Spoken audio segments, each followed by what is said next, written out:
Listo. A ver, chicos, ¿qué tal? Buenas tardes. El día de hoy vamos a iniciar con nuestra sexta semana. Vamos a continuar. Ya estamos en el segundo mes de trabajo del primer bimestre y justamente el día de hoy vamos a dar por iniciado, ¿no?, el tema de historia universal llamado y titulado, ¿no?, la unificación alemana. Recuerda muy bien, chicos, la última clase del primer mes habíamos hablado acerca del proceso de la unificación italiana, ¿correcto?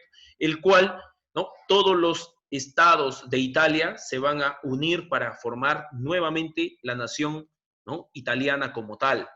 Ahora, pero no era el único territorio que tenía estos problemas, sino también Alemania, ¿no?, va a pasar por este proceso de unificación. Todos los estados van a empezar, ¿no?, a unirse, ¿correcto?, para formar un solo imperio. Ya Italia estaba en aquellos tiempos a la par, la unificación italiana y la unificación alemana, a la par se estaban dando estos procesos. ¿Cuándo se va a iniciar básicamente la unificación alemana? Después de mediados del siglo XIX. Me estoy refiriendo al año 1858 hacia adelante, mitad del siglo XIX hacia adelante, ¿correcto? Ahora, al igual que Italia, Alemania, una vez que se unifica, una vez que se unen todos los estados, se va a convertir en un gran y poderoso imperio. Tanto así que Alemania, una vez que se consagra después de la unificación, va a participar en la Primera Guerra Mundial, ¿correcto?, con sus más grandes y célebres representantes. Entonces, vamos a dar paso a este proceso. Listo. A ver, miren, chicos, acá. Concepto, la unificación alemana. La unificación alemana, ¿no?, es la unión de 39 estados, ¿correcto? Son 39 regiones que se van a consolidar para formar una sola nación, llamada Alemania. Durante toda la época, fíjense acá, durante toda la época, Alemania, ¿no?, no estaba connotado con ese nombre. Recién en la palabra o el término Alemania surge en esta época, ¿no? Surge recién en esta época. Entonces, antes, todo lo que era el territorio alemán eran simplemente 39 estados independientes, ¿correcto? Ahora, profesor, y antes de que existiese la nación alemana como tal, ¿cómo se llamaba? Simplemente se llamaban estados germánicos, así es. ¿Y de dónde deriva la palabra germánico o Germania?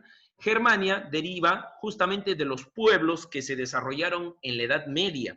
Ustedes recordarán, ¿no?, acerca de ese tema que se trató en la Edad Media que se llamaba los bárbaros, ¿correcto? Y que lo desarrollamos en segundo año de secundaria, ¿no? En la Edad Media apareció un pueblo llamado los germanos, justamente un pueblo bárbaro, ¿no?, que se va a formar en la Edad Media. De ahí viene el término germano.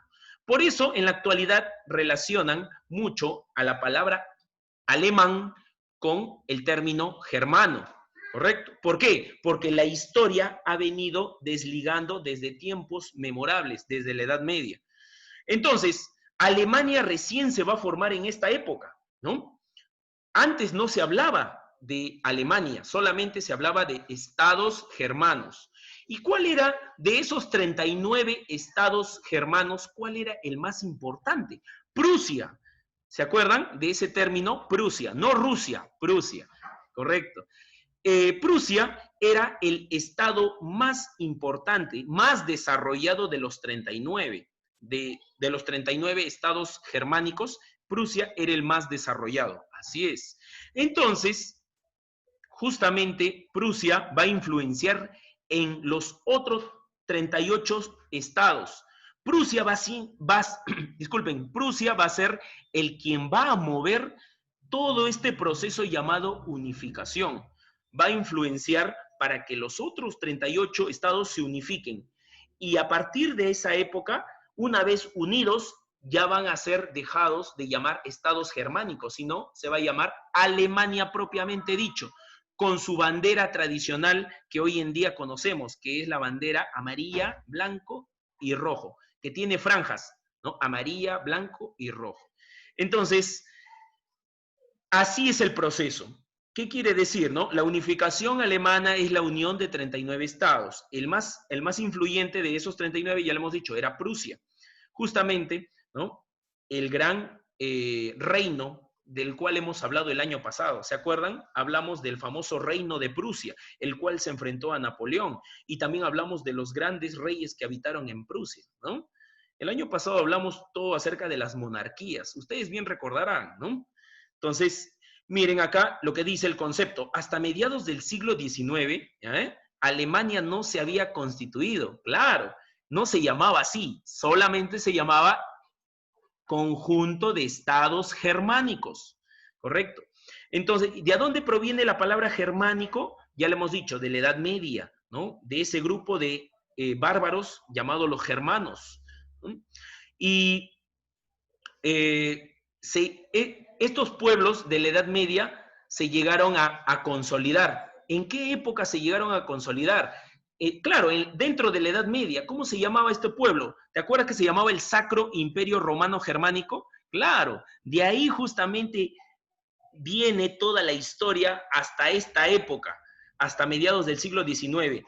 Se llaman estados germánicos, justamente del tiempo memorable de la Edad Media llamado Sacro Imperio Romano Germánico, o también llamada la CIRC, ¿correcto? Eso ya lo hemos tratado en su momento. Entonces, chicos, Alemania no se había constituido como una nación unificada. No existía todavía Alemania, solamente estados germánicos, que eran 39, y el más influyente, Prusia. Ahora, sino un conjunto de 39 estados independientes que formaban parte de la Confederación Germánica. Así es, Confederación Germánica. Listo, pasamos a la siguiente proyección. Una vez que hemos definido el concepto, ¿no?, de la unificación, pasamos a las causas. ¿Cómo se va a producir o cuál va a ser el detonante por el cual se va a generar la unificación alemana? Recuerdas muy bien que cuando hablamos de la unificación italiana, ¿no?, también tomamos una de las causas más importantes, fue el Congreso de Viena. Si bien recuerdas, los últimos temas siempre hemos tocado el Congreso de Viena, ¿no? ¿Y qué es el Congreso de Viena? Nuevamente voy a volver a explicar. El Congreso de Viena se desarrolló en el año 1815. ¿Te acuerdas? ¿Por qué? Porque se derrotó a Napoleón Bonaparte, claro, en la famosa batalla de Waterloo, la última batalla que dio fin al gran emperador de Francia. Recuerda muy bien que Napoleón Bonaparte había invadido varios territorios en Europa. Prácticamente el 80% de Europa había sido sometido por Napoleón Bonaparte. ¿Y qué sucedía? ¿No? Que Napoleón, una vez que fue derrotado, todos los países que derrotaron a Napoleón se reunieron en este congreso, ¿no? En este gran congreso llamado Viena. ¿Por qué Viena? Porque era la capital de Austria, ¿correcto? Del Imperio Austriaco, que también derrotó a Napoleón Bonaparte. Entonces, como se convocó a esta reunión después de derrotar a Napoleón, ¿qué hicieron los países que le ganaron a Napoleón? Se repartieron todos los territorios que había conquistado Napoleón mientras estaba, ¿no?, en su gobierno. Entonces, uno de esos territorios que había tomado Napoleón era justamente la Confederación Germánica, justamente de la cual estamos hablando, ¿no? Esta confederación estaba conformada por 39 estados. ¿Y ¿quién iba a tener la posición de este territorio que en su momento le perteneció a Napoleón, ¿no? ¿Quién iba a tener el beneficio? Justamente el Imperio Austriaco. Se hizo posicionario de la Confederación Germánica. Y estos 39 estados no estaban conformes, no estaban a favor de que Austria controlara, ¿no?, a estos territorios. Entonces, estos 39 estados estuvieron en total desconformidad. ¿Por qué? Porque Austria era un país externo. Era imposible de que Austria los controlase, porque estos son estados independientes. Pero a pesar de eso, fueron sometidos por el Imperio Austriaco. Ahora, de esos 39 estados que no estaban conformes de que Austria tomara el control, de todos estos territorios, Prusia, ¿no? Prusia se va a levantar, va a ser quien va a liderar esa desconformidad, va a estar en contra. ¿Y quién gobernaba para aquellos tiempos? Prusia. Prusia estaba gobernado por el rey, ¿no? Guillermo I, correcto. Guillermo I tenía a su gran ministro, asesor, su brazo derecho, su hombre de confianza, llamado el militar, el jefe militar, ¿no? Y ministro del rey Otto von Bismarck. Este personaje va a marcar una pauta dentro de la historia mundial, no solamente en la unificación, de ahí vamos a verlo en la paz armada, y también lo vamos a ver en la Primera Guerra Mundial. Ojo, ojo, bien claro, este personaje llamado Otto von Bismarck era el canciller, era el ministro, brazo derecho del rey de Prusia, Guillermo I. Y que este va a ser el personaje que va a unificar a todos los estados. Él va a ser el, eh, el personaje clave de todo este proceso de la unificación. El rey le dio toda la confianza, le cedió todo el poder a Otto von Bismarck, que era su brazo derecho, ¿no? Entonces, al darle el poder, ¿no? Entonces él podía tomar todas las medidas que sean necesarias. ¿Y cuál fue una de las primeras medidas necesarias de Otto von Bismarck? Fue formar un gran ejército en Prusia. ¿Para qué? Para lograr la unificación de todos los 38 estados para convertirla posteriormente en una sola nación que sería llamada Alemania, ¿correcto? Pero para eso tenía que derrotar a Austria, que era quien había tomado posición después del Congreso de Viena, ¿correcto? Listo. Mira, otra de las causas que va a generar el detonante de la famosa unificación alemana fue que para esta época, a mediados del siglo XIX, va a surgir una ideología romanticista, va a surgir el nacionalismo en todos estos 38 estados, sobre todo en Prusia, ¿correcto? En Prusia va a surgir un nacionalismo con la mira, con el objetivo de unificar a los 39 estados. ¿En qué consiste la ideología romanticista o nacionalista? Consiste en un sentimiento de nación, ¿no? Con el fin de unificar a todos los estados y liberarlos en contra de quién? De Austria, quien había tomado posición. Ahora, esto se va a ver reflejado en el ámbito académico, claro, se van a ver expresados grandes manifestaciones como la filosofía y en la literatura. En la filosofía va a destacar un personaje llamado Hegel, un gran filósofo de la historia universal. Este personaje que tenemos a la mano derecha, ahí está la foto de Hegel, fue un filósofo que va a influenciar en todas las generaciones que vienen, va a influenciar en la Alemania de la Primera Guerra Mundial y de la Segunda Guerra Mundial, así es, inclusive en Adolfo Hitler, claro, en sus pensamientos, en sus principios y en su forma de ver la vida, la existencia. Entonces, este personaje va a difundir ideas muy nacionalistas con el fin de convertir a Alemania en el centro y en la primera potencia del mundo. A futuro, correcto, a futuro, pero ya para esta época era un gran visionario, correcto. Entonces, surge una ideología nacionalista, romanticista, con el fin de ¿qué? De unir a todos los pueblos germanos para formar una sola nación llamada posteriormente Alemania. Ahora, a su vez, una vez que esta ideología nacionalista llegó a todos los 39 estados alemanes, ¿no? La población empezó a identificarse como un solo pueblo. ¿Por qué? Porque compartían una misma historia, una misma cultura, ¿no? Durante varias épocas, varios siglos, estos estados compartían muchos factores en común. Igual, muy similar a lo que ocurría en la unificación italiana, sí, pero acá va a ser un proceso más complicado que la unificación italiana. ¿Por qué? Porque Austria va a impedir de que estos territorios se unifiquen. Ahora, entonces, el pueblo, una vez que se sentía identificado, tenía una identidad nacionalista, van a generar revoluciones en Alemania. Se van a generar revoluciones, todavía no existía Alemania, se van a producir revoluciones en diferentes de estos estados. En varios estados va a estallar revoluciones.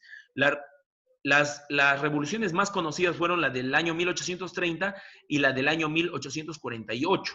Estas revoluciones se van a desarrollar en varios estados de la Confederación Germana. Y va a tener como resultado que van a ser derrotados, ¿no? El pueblo va a ser derrotado. ¿Por qué? Porque el imperio austriaco tenía demasiado poder e influencia. Derrotaron a los revolucionarios que querían unificar a los 39 estados. Prusia fue el primero que se levantó en esta revolución, pero a pesar de eso los austríacos todavía tenían demasiado poder. ¿Para qué? Para someter a todos estos 39 estados. Pero ya Prusia se estaba preparando en el ámbito militar, ¿correcto? Ya se estaba preparando y justamente con ese personaje que te hablé, ¿no? El brazo derecho del rey de Prusia, Otto von Bismarck. Este personaje que va a marcar una pauta en la historia mundial. Entonces, poco a poco, ya Prusia se estaba armando militarmente. Bueno, fue un fracaso las revoluciones del año 1830, 1848, sí. El imperio austríaco todavía era muy poderoso. Ahora, la tercera causa. A partir de la tercera causa ya empieza la unificación. Esta cuarta causa dice poder económico de Prusia. Prusia, ya para esta época, después de la derrota de las revoluciones de 1830 y 1848, Prusia va a destacar por encima de los 38 estados germánicos. Prusia va a ser el estado más desarrollado. ¿Por qué? Porque va a fomentar una gran industria. Recuerda muy bien que esta época se está desarrollando, ya se desarrolló la primera y la segunda revolución industrial. Y Prusia no se iba a quedar atrás. También estaba desarrollando grandes industrias, grandes fábricas de producción. Y sobre todo, Prusia había adquirido un sistema económico capitalista. ¿Qué quiere decir? Que comercializaba con varias naciones en América, en Asia. O sea, Prusia era un estado desarrollado a diferencia de los otros 38. Entonces, este estado prusiano va a liderar la unificación. ¿Y cómo se va a llamar su política económica? Su política económica que va a implantar se va a llamar el Zollverein. El Zollverein, que significa único sistema monetario capitalista. ¿Cuál era la intención de Prusia? Una vez de que Prusia obtuvo un desarrollo industrial a diferencia de los otros 38 estados, Prusia va a fomentar de que su moneda también tenga poder en otros estados de los 38. Invitó a que otros estados puedan acoger su misma moneda. ¿Y cuál era la moneda de los prusianos? Era llamada el darico, ¿no? La D, la A, la R, la I, la C y la O. Esa era la moneda oficial. Entonces, su moneda va a tener mucha influencia. Entonces, los otros 38 estados van a ser invitados a que puedan acoger su moneda. ¿Y por qué la moneda de Prusia? Recuerda muy bien que Prusia era un estado desarrollado por encima de los demás.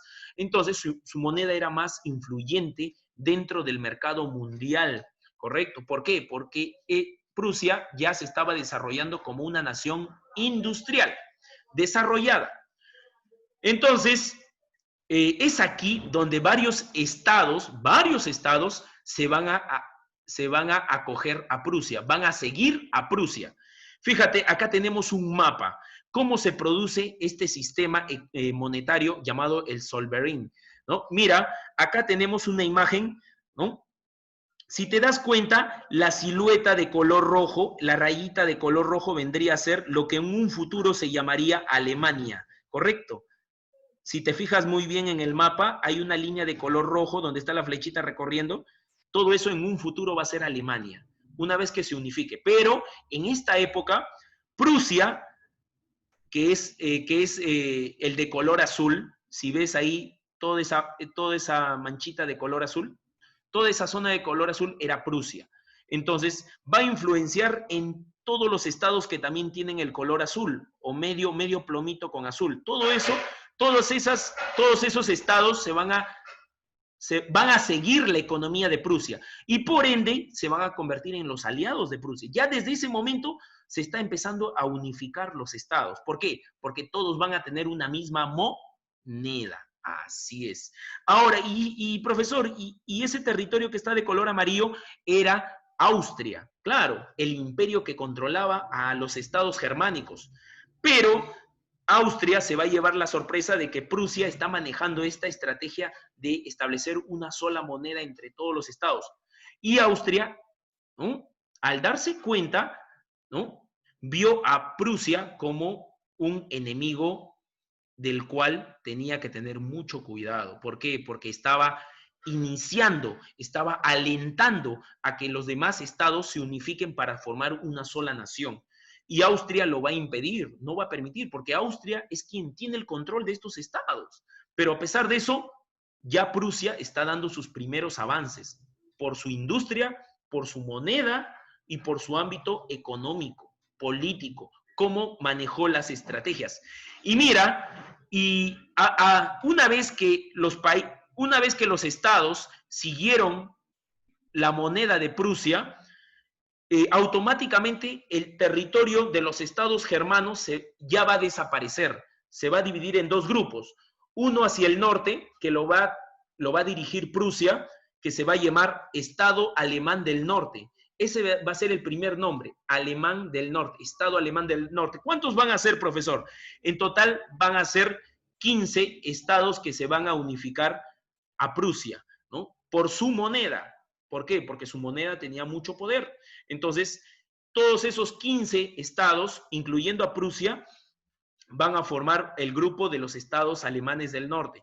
Mientras que hacia el sur, de color amarillo, todavía va a seguir la Confederación Germana bajo el control de los austriacos.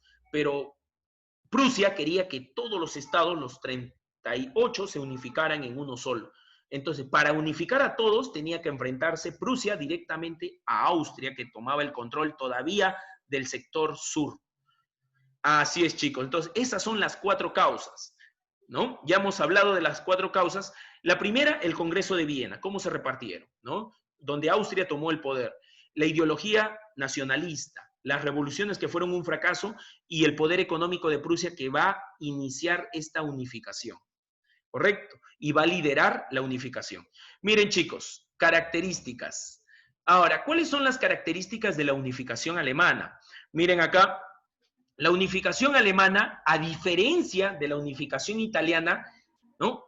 Recordarás que la unificación italiana fue más pacifista. ¿En qué sentido? Que no se desarrolló guerras continuas.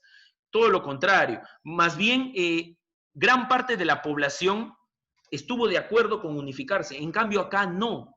Acá hubieron 13 estados que no querían unificarse y 15 que ya estaban unificados y que estaban bajo el liderazgo de Prusia.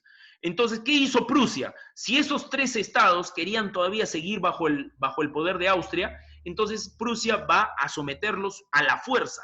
¿Utilizando qué cosa? Su poder militar y su autoritarismo. ¿Qué es autoritarismo? Dictadura. O sea, tomar por control esos 13 estados que no querían unificarse mediante la fuerza.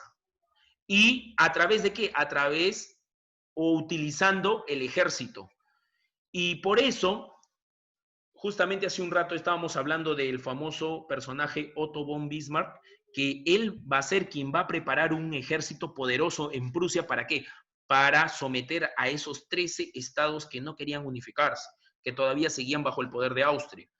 Entonces, Otto von Bismarck va a establecer, ¿no? Acá tenemos una imagen, una caricatura, fíjense, acá tenemos a la mano derecha de Otto von Bismarck cómo va a someter a esos 13 estados que no querían unificarse. Entonces, va a obligar, ¿no?, establecer un mismo sistema económico y político. Claro, recuerdas muy bien hace un rato que te comenté que Prusia estaba ya bajo el sistema económico del capitalismo y su moneda, que era muy influyente y muy poderosa. Entonces, él va a obligar a esos 3 estados que todavía no querían unificarse a implantar el sistema del capitalismo. Entonces, y también va a obligar a establecer las mismas costumbres y el mismo idioma, porque cada una de estos estados que formaban parte de la Confederación tenían diferentes costumbres, diferentes idiomas originarios, aborígenes. Pero este personaje, Otto von Bismarck, quien va a liderar la fuerza de Prusia, va a establecer un solo idioma. ¿Para qué? Para ser una sola nación compacta, que posteriormente sería llamada Alemania. Ahora, también otra de las características importantes fue que en el sector social, ¿no? Esta unificación, este proceso, Prusia lo llevó a cabo, él fue el líder. Prusia fue el estado que llevó a cabo la unificación, pero no lo hubiera logrado si no fuese por el apoyo de la burguesía. Hay que recordar que en Prusia, claro, ya se estaba desarrollando la industria, las grandes fábricas, ¿no? El desarrollo de las máquinas. Era el estado más desarrollado entre todos. Sí, pero eso fue gracias a la burguesía, ¿no? La burguesía era el sector de la clase social que tenía mucho dinero, que va a financiar al ejército de Otto von Bismarck. ¿Para qué? Para convertirlo en el ejército más poderoso para enfrentarse a Austria, que era el enemigo, el invasor, el imperio extranjero que venía a usurpar, ¿no? Un poder que no le correspondía. Entonces, la burguesía tiene mucho que ver acá. La clase de la burguesía en Prusia financió el ejército prusiano, ¿no? Para formar un gran ejército militar, convertirlo en un gran ejército. Ahí vemos la imagen, ¿no? Cómo el ejército era muy castrense, era muy rígido, tenía una formación única y sólida, ¿no? ¿Y cómo se formó este gran ejército? Por el dinero, por la inversión de la gran burguesía. ¿Y qué ganaba la burguesía? Ustedes se preguntarán en Prusia. Ganaba mucho, porque una vez que se unificaran los 38 estados, todos iban a estar bajo el poder justamente de Prusia, pues, del estado prusiano. Listo. Y la tercera y última característica vendría a ser el sistema de gobierno de la unificación. ¿Qué es eso, profe? Claro, una vez que se logre la unificación alemana, se iba a fundar el segundo imperio alemán. Claro, el segundo gran imperio de Alemania. Profe, ¿cuál fue el primer imperio? Hace un rato te comenté, ¿no? En la Edad Media se desarrolló el famoso Sacro Imperio Romano Germánico. Ese fue conocido como el primer Reich. ¿Qué significa Reich, profe? Significa imperio. El segundo imperio se iba a formar una vez que se lograra toda la unificación, que los 39 estados se unieran para formar una sola nación llamada Alemania. Ese era el objetivo, fundar el segundo Reich, o también llamado el segundo imperio. Y mira, ellos ya tenían pensado, en Prusia, ya se tenía pensado cómo se iba a gobernar la futura nación que se iba a formar una vez unificados los 39 estados. El ejecutivo iba a estar bajo el poder de un monarca, de un emperador, Guillermo, justamente el rey de Prusia, que ya no iba a ser el rey de Prusia, sino ahora después iba a convertirse en el rey de toda la nación alemana. Guillermo I, el jefe supremo de la futura Alemania que se quiere lograr. El ministro Otto von Bismarck, claro, que iba a seguir manteniendo su cargo de canciller. Era conocido como el canciller de hierro. ¿Por qué, profe? Porque justamente sus medidas fueron radicales. Él estableció el servicio militar obligatorio en Prusia. ¿Para qué? Para promover posteriormente la guerra contra Austria, pues. ¿Para qué? Para unificar todos los estados. Él formó un gran ejército, preparó al ejército no solamente para la unificación, sino también para lo que posteriormente sería la Primera Guerra Mundial. Otto von Bismarck, brazo derecho de Guillermo I, él fue quien tomó todas las medidas. Prácticamente Guillermo no hizo ningún tipo de medida, no movió ningún dedo, simplemente le dejó toda la responsabilidad a Otto von Bismarck, quien era el gran estratega, era justamente su hombre de confianza. Así es. Entonces, así iba a estar conformado el ejecutivo. El monarca, que era Guillermo, el futuro emperador alemán, una vez que se lograra unificar los 39 estados, y Otto von Bismarck, el ministro, seguía manteniendo. El legislativo iba a estar conformado por 2 cámaras de senadores y diputados. El de senadores se iba a llamar el Bundesrat y el de diputados se iba a llamar el Reichstag. ¿Qué diferencia existe entre senador y diputado, profe? El senador es elegido, ¿no? Es elegido un representante de cada estado. Si son 39, son 39 senadores, claro. Y los diputados son elegidos, ¿no? Por toda la población, de forma conjunta, ¿no? Donde en total salían una cantidad relativa de 30 diputados, ¿no? Entonces, los senadores no eran elegidos, simplemente era un representante que salía nada más de cada estado. Era un representante, no eran elegidos por voto. En cambio, los diputados sí eran elegidos por voto, ¿no? Eran elegidos por voto. Los senadores eran 39, los diputados iban a ser 30, ¿no? Eso es lo que se iba a manejar. Acá tenemos, mira, dónde se reunían estos senadores y diputados en este famoso escenario, ¿no? El Parlamento, que posteriormente sería el Parlamento alemán, ¿ya? Y que este Parlamento tiene mucha historia, porque acá también Adolf Hitler también marcaría una pauta dentro de la historia de Alemania, posteriormente, claro. Y en el ámbito judicial iba a estar dirigido por el ejército judicial. ¿Por qué el ejército? Porque se iba a encargar de supervisar que todo se cumpla, las leyes que se iban a establecer en la futura Alemania. ¿Y quién iba a estar a cargo de ese